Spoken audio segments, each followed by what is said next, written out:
اقرأ باسم ربك الذي خلق خلق الإنسان من علق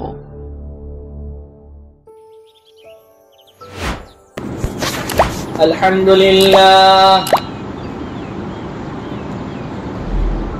لله وكفى وسلام على عباده الذين اصطفى وعلى آله وأصحابه الذين هم نجوم الهدى وقادة التقى أما بعد فأعوذ بالله من الشيطان الرجيم بسم الله الرحمن الرحيم يا أيها الذين آمنوا اتقوا الله وكونوا مع الصادقين وقال النبي صلى الله عليه وسلم من قال لا إله إلا الله دخل الجنة أو كما قال النبي صلى الله عليه وسلم آمنت بالله صدق الله مولانا العلي العظيم وصدق رسوله النبي الأمي الكريم ونحن على ذلك لمن الشاهدين والشاكرين والحمد لله رب العالمين. درود شریف پڑھ. اللهم صل على محمد وعلى آل محمد كما صليت على إبراهيم وعلى آل إبراهيم إنك حميد مجيد. اللهم بارك على محمد وعلى آل محمد كما باركت على إبراهيم وعلى آل إبراهيم إنك حميد مجيد. میرے عزیزوں، پیاروں، بزرگوں، اللہ کے رسول پر ایمان رکھنے والے میرے دین عظیم بھائیوں، اللہ رب العزت نے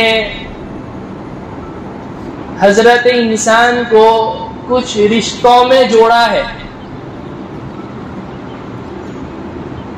اس میں سب سے مضبوط رشتہ ہمارا اور آپ کا آپس میں جو ہے وہ ایمان کا رشتہ ہے.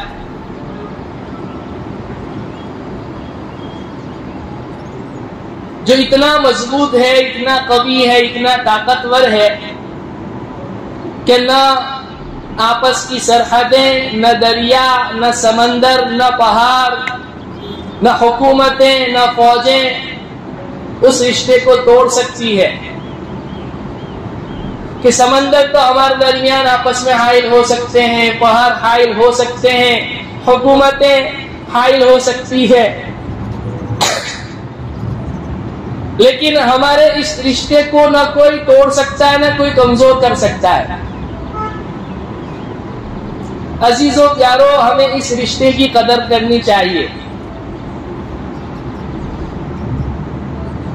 میں مفتی تقی عثمانی صاحب دامت برکاتہم علینا کو پڑھ رہا تھا. حضرت نے یہ بات اصلاحی خطبات میں بھی لکھی ہوئی ہے. فرماتے ہیں کہ اللہ کے فضل و کرم سے پوری دنیا گھومنے کا موقع ملا. ایسے ایسے ملکوں میں جانا ہوا جہاں کفاروں کا تسلط ہے، کفرستان ہے، جہاں کفر اور شرک کی ضلالت و گمراہی چھائی ہوئی ہے. فرماتے ہیں کہ اللہ رب العزت نے ایک مرتبہ چین جانے کا موقع دیا، اور پہلی مرتبہ تحقیق سے وہاں جانے کے بعد ہمیں یہ بات معلوم ہوئی کہ یہاں تقریباً 8 کروڑ مسلمان آباد ہیں۔ آبادی کے لحاظ سے سب سے بڑا ملک ہے چین۔ اور کیا فرماتے ہیں کہ تحقیق سے وہاں جانے کے بعد معلوم ہوا، پتا چلا کہ تقریباً کم و بیش 8 کروڑ مسلمان یہاں پر مقیم ہیں، آباد ہیں۔ لکھتے ہیں آگے کہ جب انہیں پتا چلا کہ ہمارا ایک وفد پاکستان سے آیا ہوا ہے، تو لوگوں کی بھیڑ ہمیں صرف دیکھنے کے لیے امنڈ آئی۔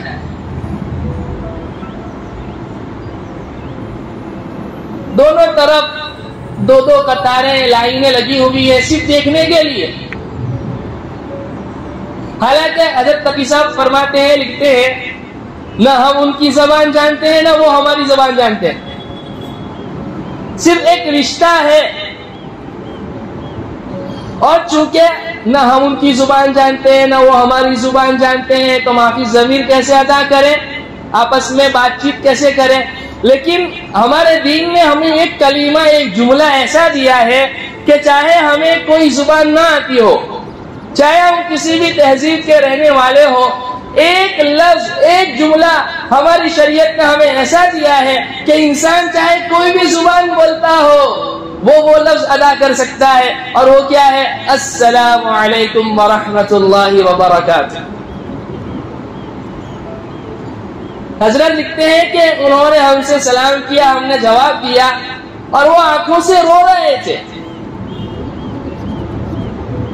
یہ رشتہ ہے، میں اس رشتے کی قدر اور عظمت آپ لوگوں کو بتلانا چاہتا ہوں کہ کتنا مضبوط رشتہ ہے جو اللہ رب العزت نے ہمیں آپس میں عطا فرمایا ہے،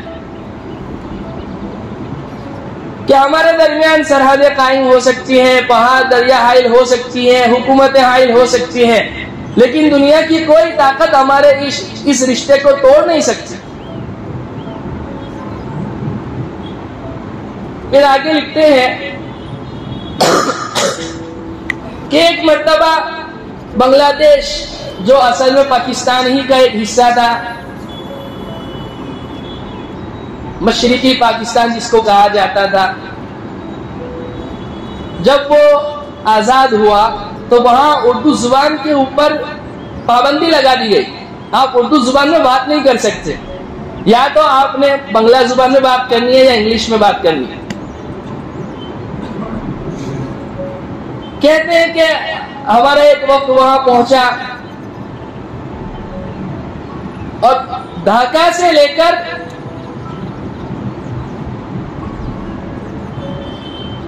اس کی آخری حد تک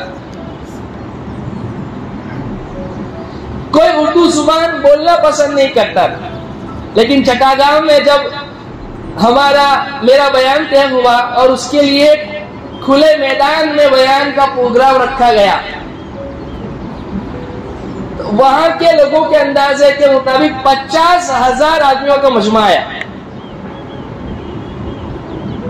اور بنگالیوں کی یہ عادت آج بھی ہے کہ وہ اپنی زبان کے علاوہ اور کسی زبان کو اہمیت نہیں دیتے۔ اردو زبان میں اگر آپ بات کرنا شروع کریں تو وہ فوراً نعرے لگاتے ہیں۔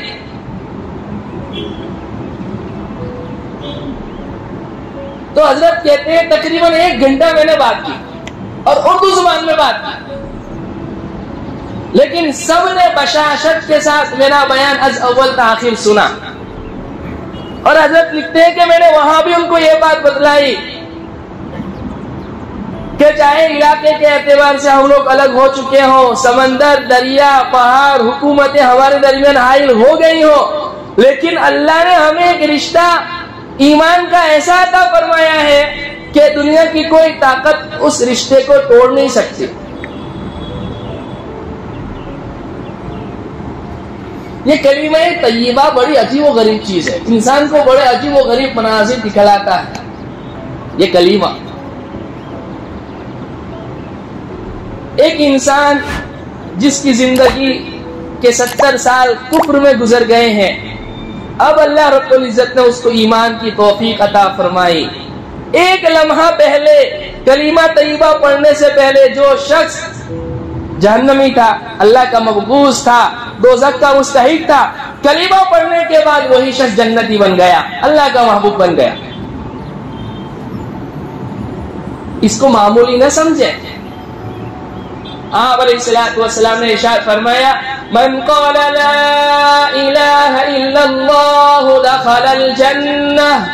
آپ علیہ الصلوۃ والسلام نے ارشاد فرمایا جس نے یہ کلمہ کہا لا الہ الا اللہ وہ جنت میں ضرور داخل ہوگا. ہاں اگر گناہوں کے کرنے کے بعد اگر توبہ کی توفیق نہیں ہوئی، توبہ نہیں کی، تو ایک نہ ایک دن سزا بھگتنے کے بعد، گناہوں کی سزا بھگتنے کے بعد ضرور جنت میں جائے گا. آخری ٹھکانہ اس کا جنت ہے. یہ میں نہیں کہہ رہا ہوں، سرور کونین صلی اللہ علیہ وسلم ارشاد فرما رہے ہیں. اس کا مطلب یہ نہیں ہے کہ اس کلمے کے پڑھنے کے بعد جو مرضی میں آئے کریں، اس لیے کہ اس کلمے کا مطلب ہی کیا ہے،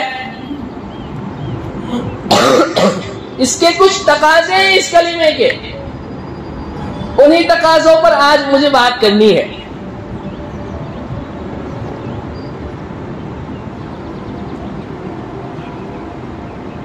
غزوہ خیبر جو ہوا ہے، آپ علیہ الصلوۃ والسلام نے یہودیوں کا محاصرہ کیا اور کئی مہینوں تک یہ لڑائی چلی ہے.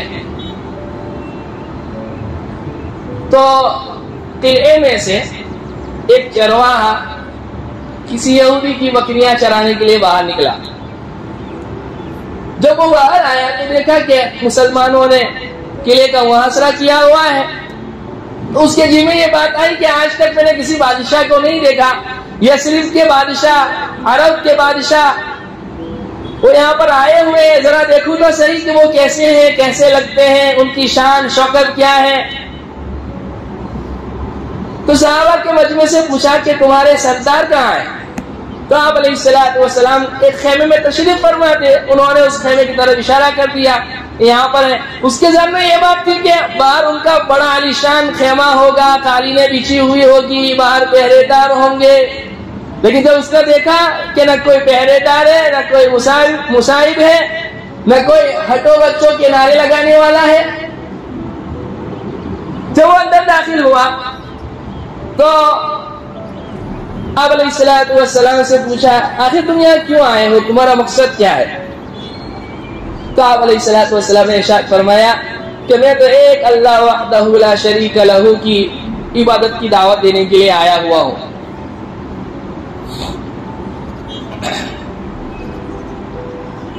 پھر آپ علیہ الصلوۃ والسلام سے تفصیلی گفتگو ہوئی. آپ کے چہرے انور کو دیکھنا تھا، ظاہری بات ہے کہ اثر ہونا تو لازمی تھا، اور آپ کی جب گفتگو ہوئی تو اس کا دل کھینچا. آپ نے اس کو اس کلمے کی عظمت اور اہمیت بتلائی. اس کے سمجھ میں یہ بات آ گئی. آپ نے فرمایا اگر تم یہ کلمہ پڑھ لو گے تو تم بھی ویسے ہی ہو جاؤ گے جیسے دوسرے مسلمان ہیں. سب لوگ تمہیں اپنے سینے سے لگائیں گے اور تمہارا اعزاز و اکرام کریں گے. اس نے کبھی زندگی میں تصور نہیں کیا تھا کہ میں کالا کلوٹا، میری رنگت کالی، میں خود کالا، میرا اپنا کچھ ٹھکانہ نہیں، میرے جسم سے بدبو اٹھ رہی ہے. کیا دنیا کا کوئی بادشاہ مجھے گلے لگا سکتا ہے؟ کیا کوئی قوم مجھے گلے لگا سکتی ہے؟ تو آپ نے فرمایا ہاں میں صحیح کہہ رہا ہوں، سچ کہہ رہا ہوں. تو اس نے کلمہ پڑھ لیا اشہد ان لا الہ الا اللہ واشہد ان محمدا عبدہ ورسولہ. جب اس نے کلمہ پڑھا تو پھر آپ علیہ الصلوۃ والسلام سے کہا کہ یا رسول اللہ اب آپ مجھے کس چیز کا حکم دیتے ہیں، میری ذمہ داری کیا ہے؟ آپ نے فرمایا دیکھو ابھی فی الحال کسی نماز کا وقت نہیں ہے کہ تمہارے پاس نماز پڑھائی جائے، نہ رمضان کا مہینہ چل رہا ہے کہ تم سے روزے رکھوائے جائیں، نہ تمہارے پاس مال و دولت ہے کہ تم سے زکوٰۃ دلوائی جائے، حج کی فرضیت تو اس وقت تک آئی نہیں تھی. بہرحال اسلام کے جتنے بھی اعمال تھے ان کے کرنے کا کوئی وقت اس وقت موجود نہیں تھا. آپ نے فرمایا لیکن ایک عبادت تلوار کے سائے میں دشمن کے ساتھ ہو رہی ہے, آپ اس میں شریک ہو جاؤ. جب وہ جا رہے تھے تو اللہ کے حبیب صلی اللہ علیہ وسلم سے کہا یا رسول اللہ ہو سکتا ہے میں واپس نہ آؤں, کیونکہ جب کوئی انسان میدان جنگ میں جاتا ہے تو یا تو فاتح ہو کر لوٹتا ہے یا شہید ہو جاتا ہے, تو اس بات کا امکان ہے کہ میں شہید ہو جاؤں, میرے لیے کیا ہے؟ آپ نے فرمایا میں تجھے اس بات کی بشارت دیتا ہوں اور اس بات کی ضمانت دیتا ہوں کہ اگر تم لڑتے لڑتے دشمن کے ساتھ شہید ہو گئے تو اللہ رب العزت تمہیں جنت الفردوس کے اعلیٰ مقام تک پہنچا دے گا. بس یہ سننا تھا. اس سے پہلے کہ آپ اس کو لڑائی میں شریک کرتے, آپ نے کہا یہ جو بکریاں تم لے کر آئے ہو نا, یہ بکریاں گرچہ دشمن کی ہیں لیکن تمہارے پاس بطور امانت کے ہیں, اس کو واپس کرنا ضروری ہے, آپ پہلے یہ بکریاں واپس کرو. کیا زبردست تعلیمات ہے سرور کونین صلی اللہ علیہ وسلم. ہاں اور آپ ہوتے تو یہ کہہ کر رکھ لیتے کہ دشمن کا مال ہے لہذا مال غنیمت ہے, رکھ لیتے ہیں.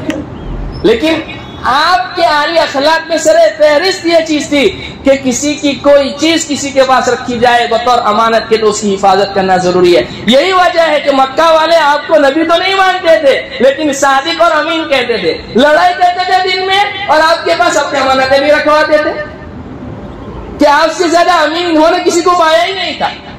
یہاں لڑائی کا موقع ہے, محاصرہ کیا ہوا ہے, دشمن کی بکریاں ہیں, آپ چاہتے تو اس کو اپنے پاس رکھ لیتے لیکن آپ نے کہا نہیں, یہ آپ کے پاس بطور امانت کے ہے, امانت کو ادا کرنا ضروری ہے, واپس لوٹانا ضروری ہے. آپ قلعے کے دروازے سے جو ہے اس کو ہٹا دے, وہ اندر چلی جائے گی, اس کا مالک اسے لے لے گا.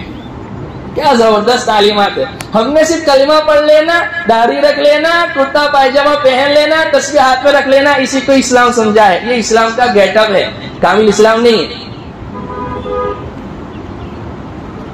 بہرحال لڑتے لڑتے لڑتے وہ شہید ہو گئے.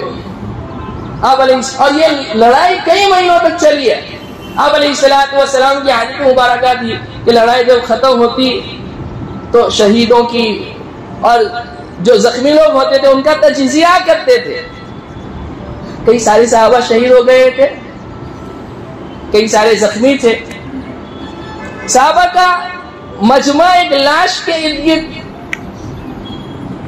اس لاش کو گھیرے ہوئے کھڑا تھا. آپ علیہ السلام چونکہ ان کو یہ ماجرا پتا نہیں تھا, وہ جانتے نہیں تھے کہ یہ کون شخص ہے, وہ حیران تھے, پریشان تھے, تو ہمارا آپ معلوم نہیں ہوتا.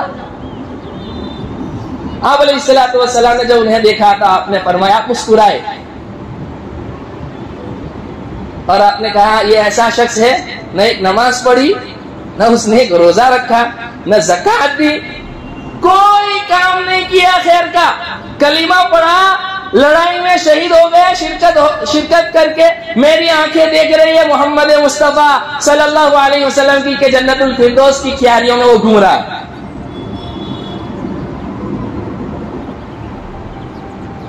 لہذا اس میں کوئی مبالغہ نہیں ہے کہ یہ کلمہ ایسا ہے کہ 70 سال کا کفر انسان کا مٹا دیتا ہے.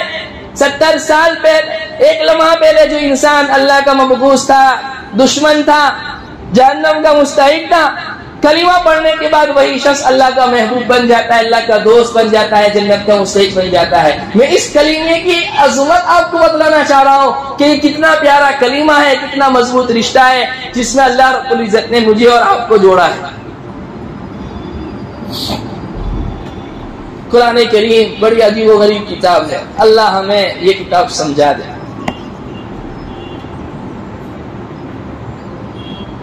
کہ اللہ رب العزت کتنے کریم ہے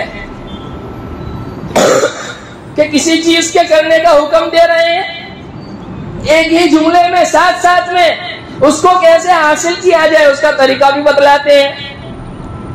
یا ایھا الذین آمنوا اتقوا اللہ وکونوا مع الصادقین, اے ایمان والو اللہ سے ڈرو اور سچوں کی صحبت اختیار کرو. ایک ہی آیت میں فرمایا او ایمان والو, ایمان کلمہ پڑھنے کے بعد سب سے بڑا تقاضا یہ ہے کہ تقوی اختیار کرو. تقوی کیا ہے؟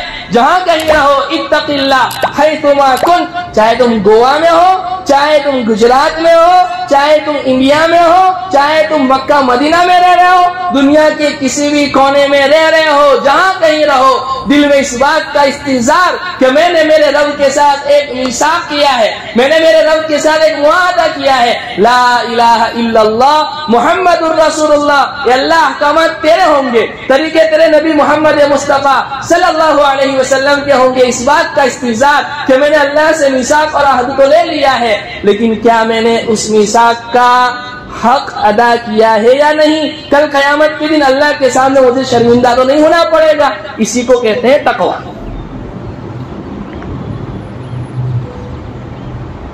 اور اللہ کتنے کریم ہیں، چاہتے تو حکم دیتے کہ تقوی اختیار کرو، لیکن ساتھ ہی میں طریقہ بھی بتلایا کہ یہ کسی مٹھائی کا نام نہیں ہے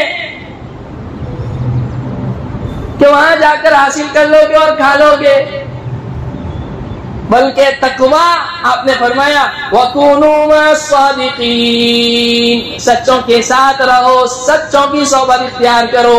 یہاں سچوں سے مراد وہ نہیں ہے جو صرف سچ بولتے ہیں، جھوٹ نہیں بولتے ہیں، بلکہ سچوں سے مراد وہ ہیں جو زبان کے بھی پکے ہیں،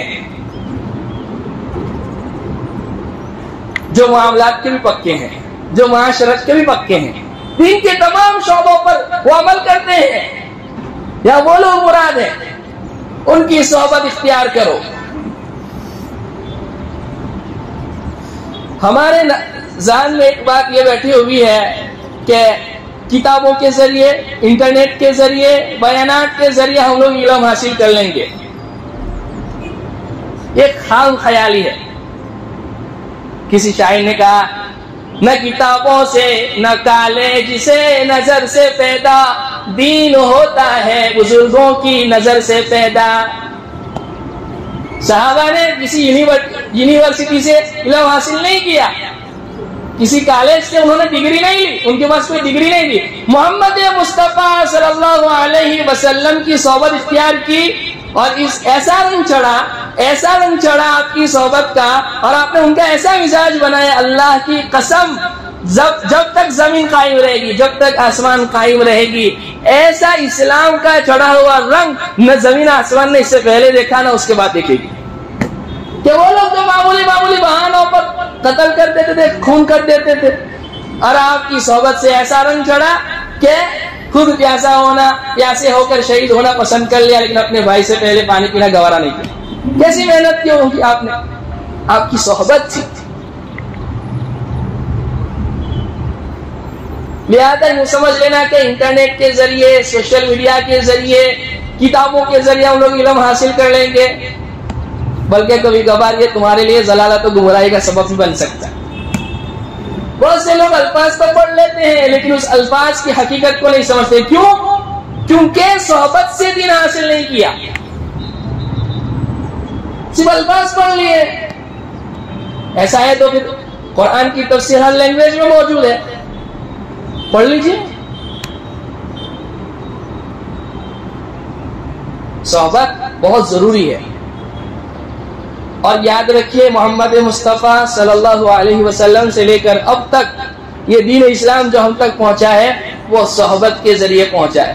صحابہ نے آپ علیہ الصلوۃ والسلام سے، تابعین نے صحابہ سے، تبع تابعین نے تابعین سے، یوں کرتے کرتے کرتے قرآن اور حدیث کا یہ علم سینہ بہ سینہ ہم تک پہنچا ہے.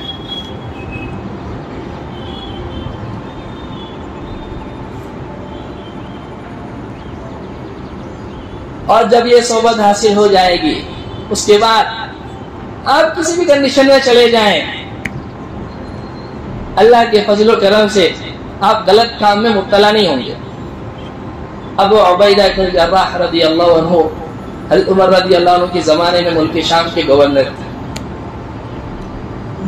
اور کیسر و کسرا جو اس وقت کی سپر پاور طاقت تھی، جیسے آج امریکہ اور روس ہے نا، اس زمانے کی سپر پاور طاقت کیسر و کسرا تھی، وہ خاک ہو گئی تھی ان کے سامنے.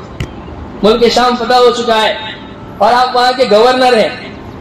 جب شام فتح ہوا تو حضرت عمر رضی اللہ عنہ نے شام کا دورہ کیا، تو ابو عبیدہ کو جراح رضی اللہ عنہ سے کہا کہ ابو عبیدہ میں چاہتا ہوں میں اپنے بھائی کا گھر دیکھوں. شاید آپ کے دل میں ایک خیال ہو کہ جو کہ مدینہ یثرب سے آئے ہوئے تھے وہ تو بے آب و گیا علاقہ تھا, کوئی زرخیزی نہیں تھی, کوئی ہریالی نہیں تھی. ملک شام تو پہلے ہی سے شروع ہی سے بہت زرخیز علاقہ ہے, یہ انبیاء کی سرزمین ہے, مقدس ارض مقدسہ جس کو کہا گیا ہے.